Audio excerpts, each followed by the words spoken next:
Dennis gets concussed a couple of times throughout the game, and that liberated me from a frozen setting and allowed me to enter his dream space. Magritte was perfect for that.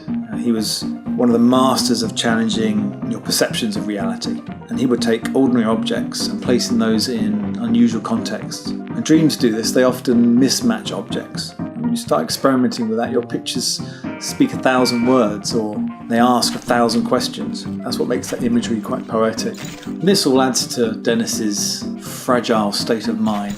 It appeals to his desires and paranoias. Lovely fish.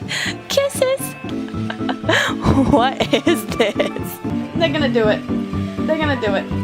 They're gonna do it. They're gonna do it. I stumbled across Charlie Harper, who did these wonderful minimalist prints. He was an absolute master at capturing the essence of nature down to its bare minimum. And that naturally lent itself really well to vector animation. And Adobe Animate is perfect for this. And that is actually quite significant because it is the tools that define the end product, whether it's games or anything.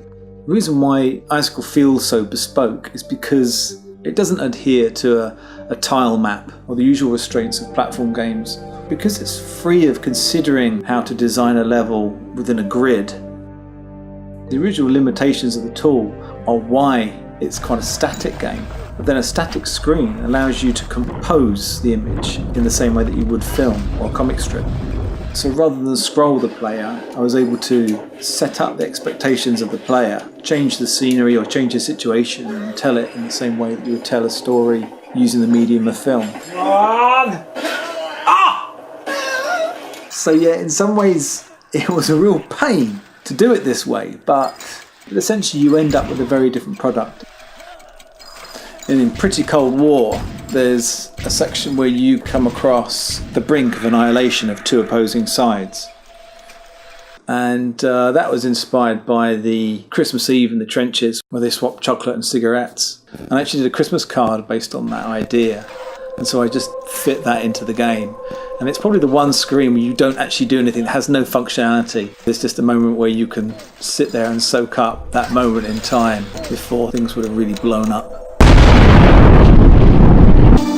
The hardest level in the game, you can only complete it in a mobility scooter.